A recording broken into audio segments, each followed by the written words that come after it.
जिंदगी एक हसीन ख्वाब है जिसमें जीने की चाह होनी चाहिए। गम खुद ही खुशी में बदल जाएंगे, सिर्फ मुस्कुराने की आदत होनी चाहिए।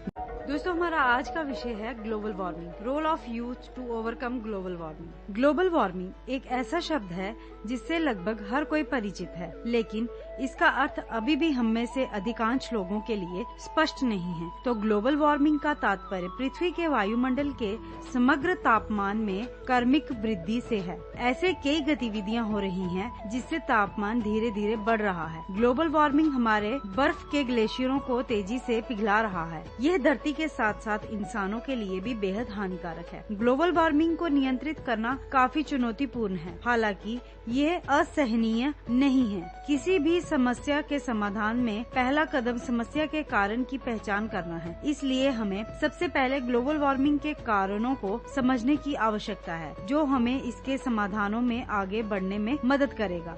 ग्लोबल वार्मिंग एक गंभीर समस्या है जिस पर पूरा ध्यान देने की जरूरत है।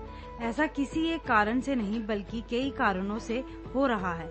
यह कारण प्राकृतिक और मानव निर्माता दोनों है। प्राकृतिक कारणों में ग्रीन हाउस गैस का निकलना शामिल है, जो पृथ्वी से बाहर नहीं निकल पाती है, जिससे तापमान में वृद्धि होती है। इसके अलावा ज्वालामुखी विस्फोट भी ग्लोबल वार्मिंग के लिए जिम्मेदार हैं। कहने का तात्पर्य ये है कि इन विस्फोटों से टनों कार्बन डाइऑक्साइड निकलती है, जो ग्लोबल वार्मिंग में योगदान देता है। इसी तरह मीथेन भी ग्लोबल वार्मिंग के लिए जिम्मेदार एक बड़ा मुद्दा है। उसके बाद ऑटोमोबाइल और जीवाश्म ईंधन के अत्यधिक उपयोग से कार्बन डाइऑक्साइड के स्तर में वृद्धि होती है। इसके अलावा खनन और पशुपालन जैसी गतिविधियां पर्यावरण के लिए बहुत हानिकारक है। सबसे आम मुद्दों में से एक जो तेजी से हो रहा है वह है वनों की कटाई। इसलिए जब कार्बन डाइऑक्साइड के अवशेषणों का सबसे बड़ा स्रोत गायब हो जाएगा तो गैस को नियंत्रित करने के लिए कुछ भी नहीं बचेगा। इस प्रकार इसका परिणाम ग्लोबल वार्मिंग होगा। ग्लोबल वार्मिंग को रोकने और पृथ्वी को फिर से बेहतर बनाने के लिए तुरंत कदम उठाए जाने चाहिए।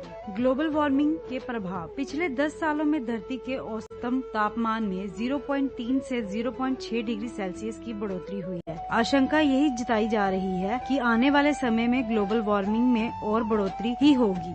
समुद्र स्तर में बढ़ोतरी। ग्लोबल वार्मिंग से धरती का तापमान बढ़ेगा, जिससे ग्लेशियरों पर जमी बर्फ पिघल जाएगी। कई स्थानों पर तो ये प्रक्रिया शुरू भी हो चुकी है। ग्लेशियर की बर्फ के पिघलने से समुद्रों में पानी की मात्रा बढ़ जाएगी, जिससे साल दर साल उनकी सतह में भी बढ़ोतरी होती जाएगी। समुद्रों की सतह बढ़ने से प्राकृतिक तटों का कटाव शुरू हो जाएगा, जिससे एक बड़ा हिस्सा डूब जाएगा। इस प्रकार तटीय इलाकों में रहने वाले अधिकांश लोग बेघर हो जाएंगे। मानव स्वास्थ्य पर असर। जलवायु परिवर्तन का सबसे ज्यादा असर मनुष्य पर ही पड़ेगा और कई लोगों को अपनी जान से हाथ धोना पड़ेगा। गर्मी बढ़ने से मलेरिया, डेंगू और येलो फीवर जैसी संक्रामक रोग बढ़ेंगे। वह समय भी जल्दी ही आ सकता है जब हम में से अधिकांश लोगों को पीने के लिए स्वच्छ जल, खाने के लिए ताज़ा भोजन और श्वास लेने के लिए शुद्ध हवा भी नसीब नहीं होगी। पशु पक्षी व वनस्पति पर असर। ग्लोबल वार्मिंग का पशु पक्षी और वनस्पति पर भी गहरा असर पड़ेगा। माना जा रहा है कि गर्मी बढ़ने के साथ ही पशु पक्षी और वनस्पति धीरे धीरे उत्तरी और पहाड़ी इलाकों की ओर प्रस्थान करेंगे, लेकिन इस प्रक्रिया में कुछ अपना अस्तित्व भी खो देंगे। शहरों पे असर। इसमें कोई शक नहीं है कि गर्मी बढ़ने से ठंड भगाने के लिए इस्तेमाल में लाए जाने वाली ऊर्जा की खपत में कमी होगी, लेकिन इसकी पूर्ति एयर कंडीशनरों में हो जाएगी। घरों को ठंडा करने के लिए भारी मात्रा में बिजली का इस्तेमाल करना होगा। बिजली का उपयोग बढ़ेगा तो उससे भी ग्लोबल वार्मिंग में इजाफा ही होगा।